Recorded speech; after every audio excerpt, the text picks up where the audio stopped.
I guess many people don't know our story together, which was one of the things I was going to bring up anyway. All right. Great segue right there. So let me tell it from my perspective, and then you can tell it from your perspective. Okay. Perfect. So 2016, right?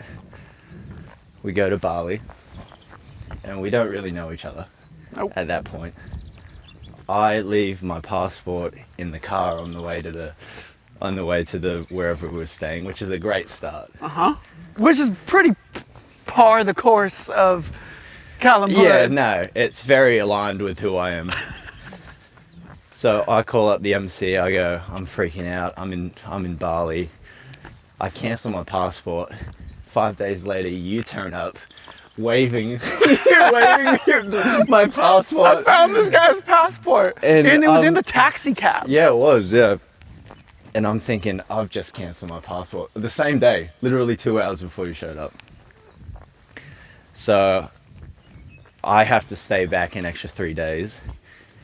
And you put your hand up and you were like, I'll stay back with you. And I really had no idea who you were. I'm like, oh, fuck, I'm going to have to spend 3 days with this bloke. I don't know who he is. You got bleach blonde tips. Dude. Oh my God. Like, this is my worst nightmare. No way. Oh, dude. Okay. So you stay back. I love this perspective. And it was quite frightening because that's like, being in a remote place with someone that you don't know. Well, for me at least. I mean, I've traveled my whole life with a bunch of people that I do know. Yeah. It was pretty terrifying. But in saying that, those 3 days were, for me, probably the best days on the trip. Yeah, like those are some of my favorite memories on that trip. And I think part of what was so cool is like seeing and experiencing another human. Like we're reflections. Everyone's a reflection of each other. And in the like, I would more describe myself as introverted, and like we've spoken before about like talking to people can be difficult. Mm-hmm. And really, that's a whole concept within itself. That's a whole nother tangent that we can go on. But like being okay with just being silent at times, and you were okay with that, and I was like, cool, like we can just be. And then it's like I feel like some of my closest friends is like we can just be silent. Mm-hmm. But then you dive into also like the deepest secrets of the universe together. Which is funny though, because like our interaction at home is like we'll go a week and a half without really speaking to each other. Like not a word. And then we'll dive in for 4 hours. Yeah. About the meaning of life. Yeah, and exactly. everything that surrounds it. Dude, and I love that. And also like living with you and in those like when there's a week and a half and we don't talk, it never feels like, I haven't like seen Cal, because I think there was like a period, maybe it was like during quarantine, because for a long time like you were gone a lot. Oh yeah, I mean that first year of living together was, you were home for like 2 months out of the year or something. But then realizing that we have such a I don't love the word telepathic, but like I'm like, I know what Cal's thinking and feeling, like without saying, like sometimes we'll be talking and then like you'll just like walk away. But I know in your head you're like, I gotta feed Duke or whatever. Yeah. And then I'll just like follow you and be like, so da da da da da. Yeah, we've had so many times where you just like follow me. And I was like, I wanted Roy to follow me and talk. Yeah. Man, that's funny looking back on those times though. Because it is full circle, isn't it? Do you think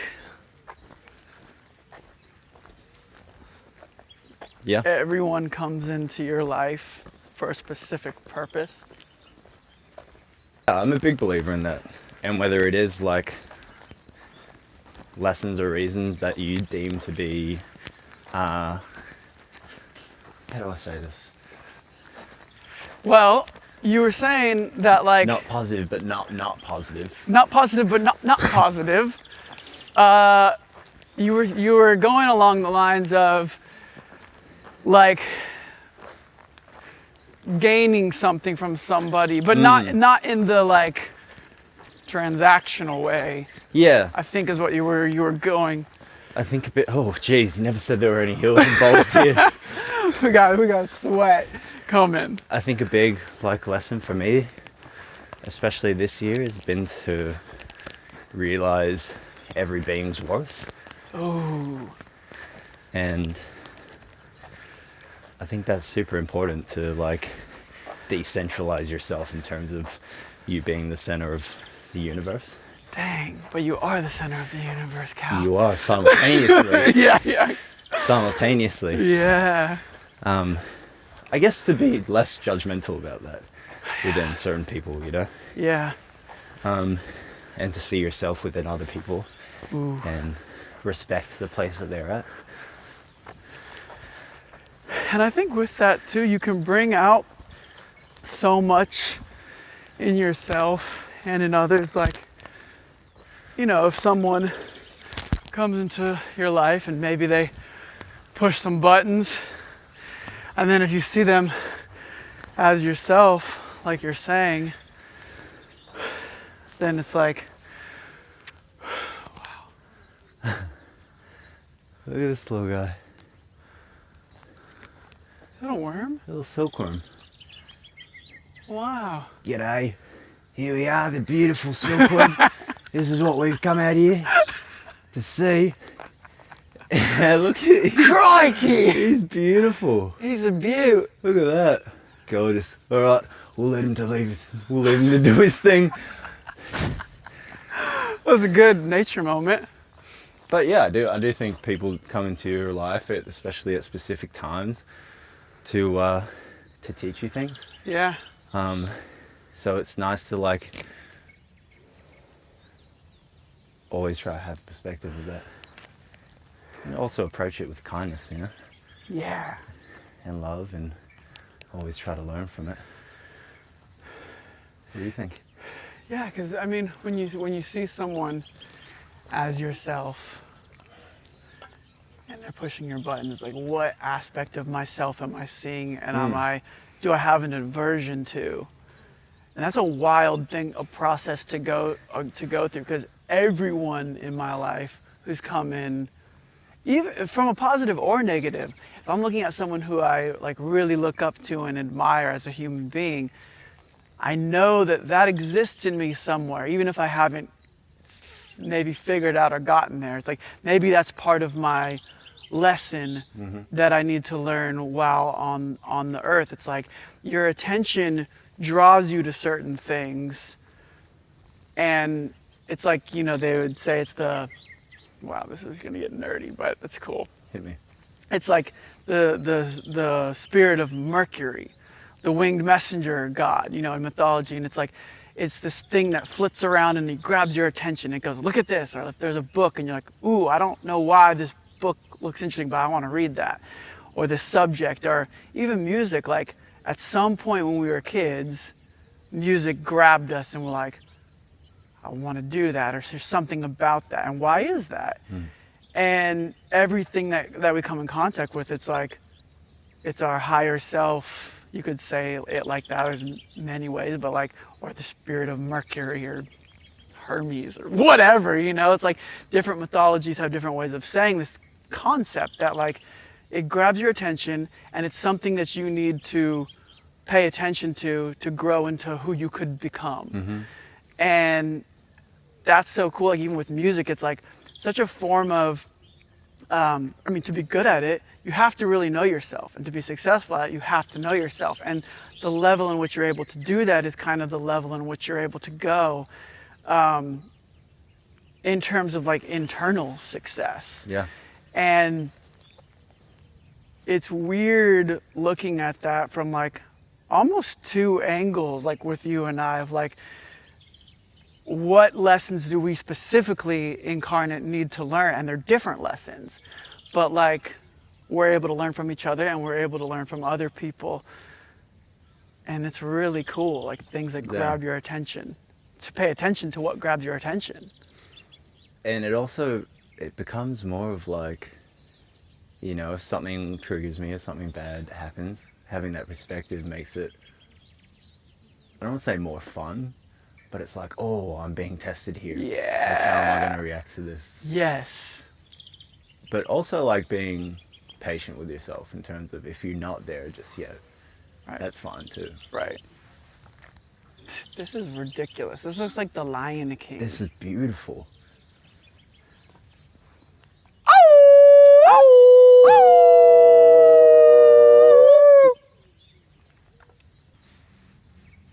Have you ever truly felt seen? Yeah. Yeah, I have.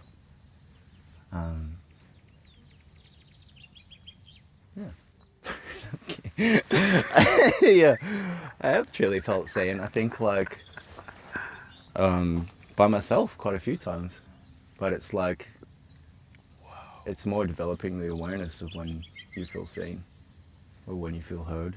I think I've been seen many times, which I'm grateful for. You know, by my bandmates, by you especially. You know, my sister, and I think it's in times where you're fully immersed in who you are, but also you have to know who you are as well, which is always, like, that's a developing thing, knowing who you are.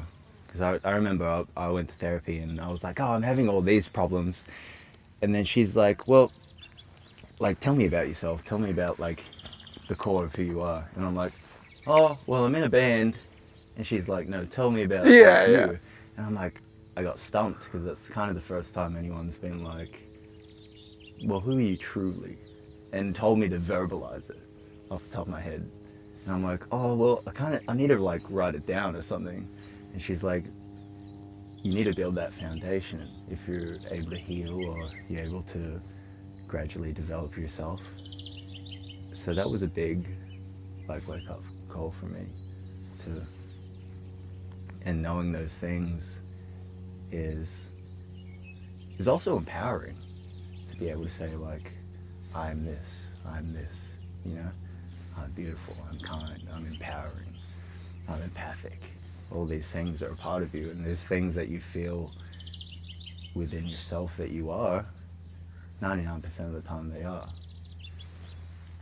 So that's been like a really like positive change in my life. It's like taking control of that, of who you are, and like staying center in who you are, and you know, life is like around you, and you're still keeping that center of gravity. I mean, that's it, right? That's the reason we're here, is to know who we are, not what we do. It's like, who am I really? And asking that question every day is like, you get profound answers, or even just feelings of like, well, that feeling of I am that everybody has. Like, you wake up in the morning and you're just you. And you do everything throughout your day, like even in this conversation, you're you, I'm me, and you have this perception of being separate, but that's not really the reality. Who I am is also you, it's also Ryan, it's also, you know, like we're all each other looking back at each other. And then when you're able to like really center in yourself and then know that, you can see like when you do feel seen, you're like, I know that they see me because I know myself and I see me. Yes, exactly. But you're right in that you have to know yourself first, because even so I don't know if you can feel seen if you don't see yourself and if you don't know yourself. I don't know, can you? I don't think so. Because the first thing you said was, I feel seen. I felt seen by myself a lot of times. And that concept in and of itself is crazy. Like, I have felt seen by myself. Those words came out of your mouth. Wow. Like you said this. What? Wow. Ram Dass? Ram Dass over here. But that's what I love about you, though. That's it.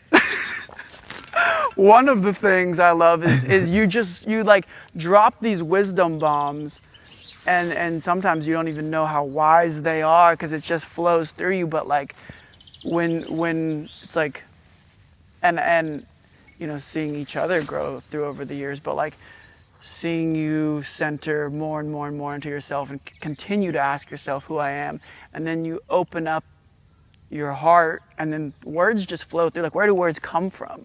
Like we've talked about before, like what is it to speak to someone? And that can be so difficult when you're thinking like, what do I say next? How am I going to be perceived? How are they going to look at me? You get like stuck in your mind and nothing comes out. But then when you turn off the mind and it's just like in your heart, words just flow through, information just comes, and like it comes from a different place. It comes from like, I don't know what you want to call it, spirit, or I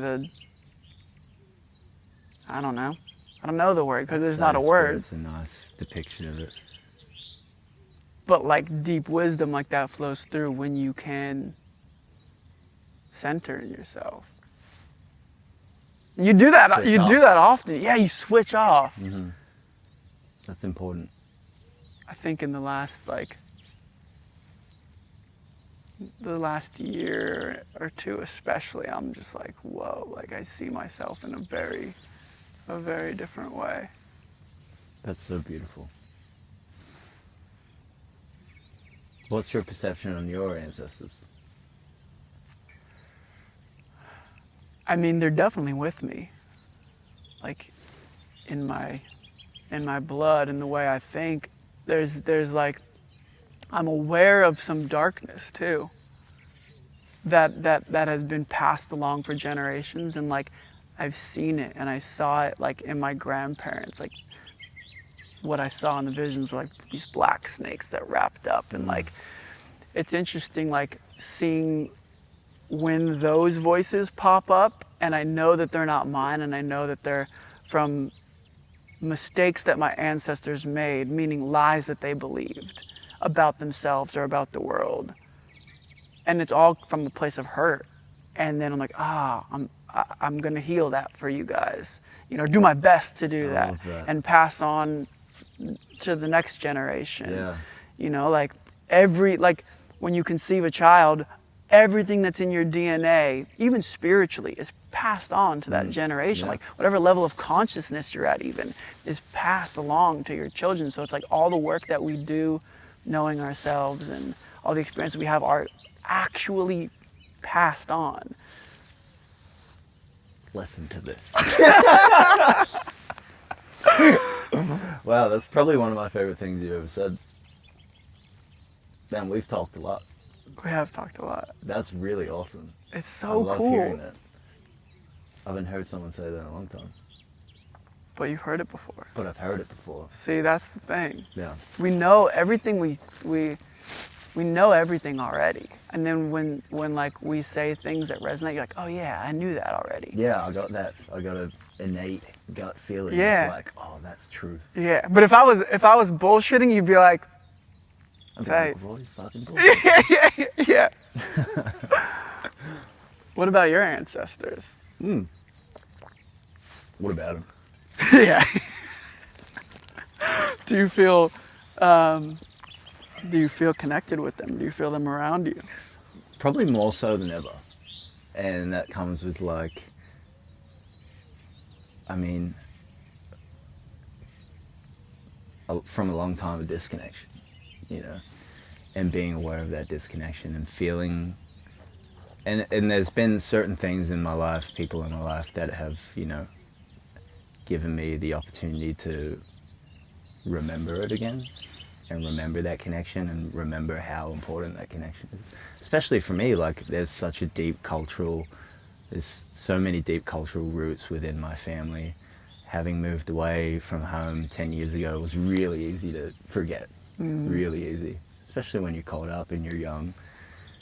And that's another thing of like discovering who I am. That's such a big part of me, and that's been a hard realization as well, is to remember that that history and that culture and that tradition is totally ingrained with who I am, and it goes with me wherever I go.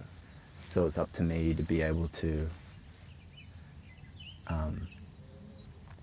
represent my family and my ancestors. Yeah.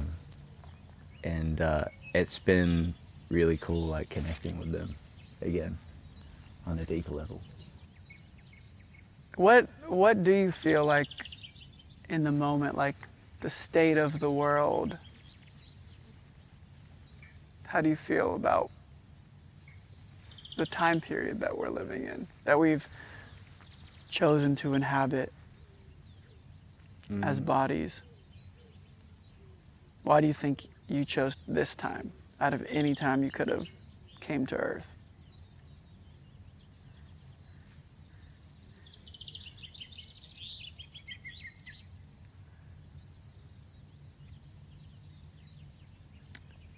I think, I mean, even from, I can only really judge on like, I like to keep things pretty close in terms of how I view things. So my, core group of friends or my inner circle throughout the last year and a half, like the expansion of consciousness is beautiful, It's And wild. every single person has become more kind and more loving and more empathic, especially during trying times in which we've experienced over the last year. So I think, also like to break things down into simplicities. I'm here because I wanted to be. Yeah. And there's always going to be things to learn, but I think just sharing the journey with people. I mean, that's essentially why I'm here. Yeah. Here to have a good time. I'm just here to party. Well, yeah. Yeah, Don Julio. I'm here to party too. Why are you here? I think along similar lines. I think the unique moment of history that we're at, like, and again, we can only speak to our experience. Can't speak to anyone else's experience. But seeing so many of our close friends like really expand and become better beings, more loving, more empathetic, more connected to who they truly are. It feels as if, and even like speaking to people online and kids online, it's like, it really feels like we're going through a collective wake up. And with any collective wake up, it's like there has to be darkness that comes to the surface. Always. Because if there wasn't, it's like it was always there. It's just now there's light coming in, a lot of light coming in. It's being shown to us where there's darkness and where there has been. Now we can look at things, well, maybe we can do this better. Maybe we can fix this. But it all starts with like ourselves, and which is why we're here. Like, all right, through pretty chaotic times, can we hold our center and know ourselves through that and understand like, like I'm looking at the world as like a reflection of everything negative that's happening or bad, I know is a reflection of something that I have in me that's unhealed. And I can only speak to my perspective.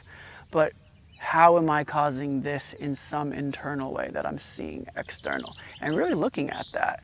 And I think like the more we individually do that, then the more we collectively do that, of course. And like really just comes down to telling the truth from your unique perspective.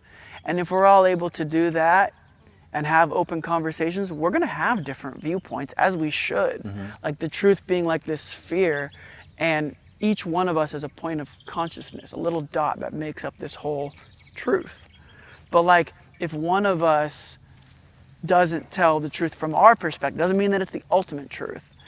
But if one of us doesn't tell the truth, it's like we're not as a collective able to see the whole picture. And sometimes it's difficult, like when you're talking to someone and they think something else, it's like hard, but like, well, I'm gonna assume that I'm wrong. So Always. show me your perspective. Yeah.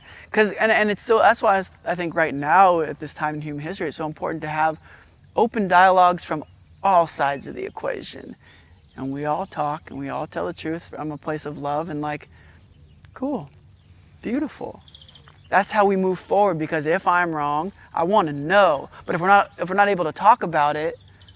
I think that's important though, is to always be willing to be proved wrong. Yeah. You know, and have your truths, but always be open to that. Yes. Because that's when you start to